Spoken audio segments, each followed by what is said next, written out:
Yesus abbaa garraamii bara baraan jajamii Yesus abbaa garraamii bara baraan jajamii olmaan kee danuudhaan irratti naaf jettee of laattee du'atti haadhanaa burqaa nagaati olmaan kee danuudhaan irratti naaf jettee of laattee du'atti haadhanaa burqaa nagaati galanni koo si haa ga'u galanni koo si haa ga'u galanni koo si haa ga'u galanni koo si haa ga'u galanni koo si haa ga'u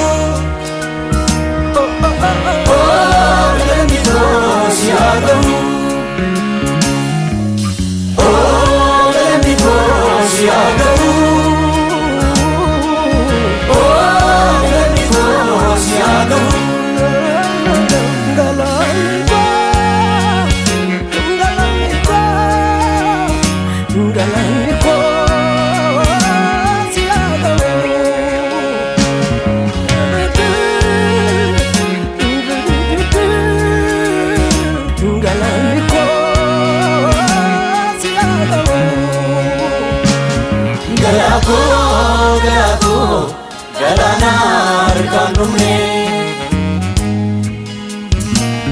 Kabenya kenada Kanadu rambane Dua fa manante jirate sinalu Anu namnu eka Om tuzin nancalu Kanani sanani Inim samun jechani Kan ke tigalani Kanani sanani Inim samun jechani Kan ke tigalani Kan kee tigalani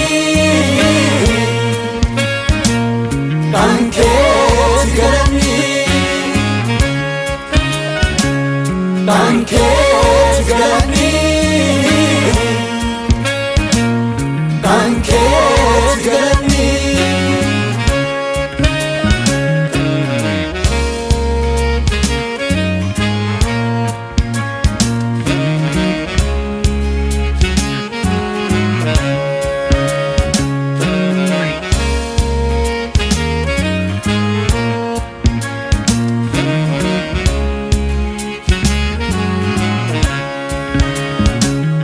Adda soorate jiru koo mi'eessite dukkanaatti seente dungonaaf bobeessite Golgootaa si beeka dhugumaa Waaqa jabaa Siyooniif na goote Siyooliif maqaan cabaa Kee kanaani sanaani Hin ibsamu jechaani Kan keetti galani Kee kanaani sanaani Samu jachani Kan keetti galani Kan keetti galani Kan keeti galanii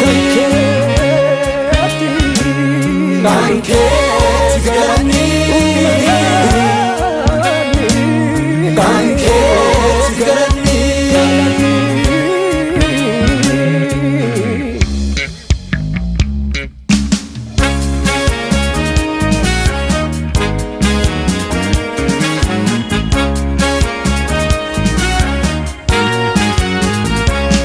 Duumessa golgattee naannoo baanne ifatti baateti.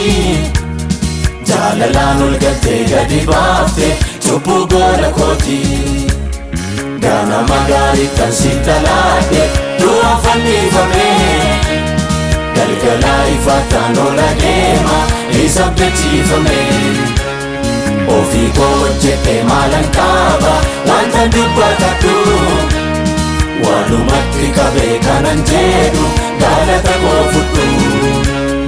Duumessa golgattee naannoo baanne ifatti baateti. Jaalalaan ol galtee gadi baafte cubbuu gola kooti. Ganama gaarii kan si talaadhe du'aan fannifame. Galgala ifataan ola deema isa abdachiifame.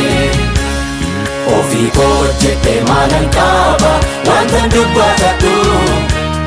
Walumatti qabee kanan jedhu galata koo fudhu.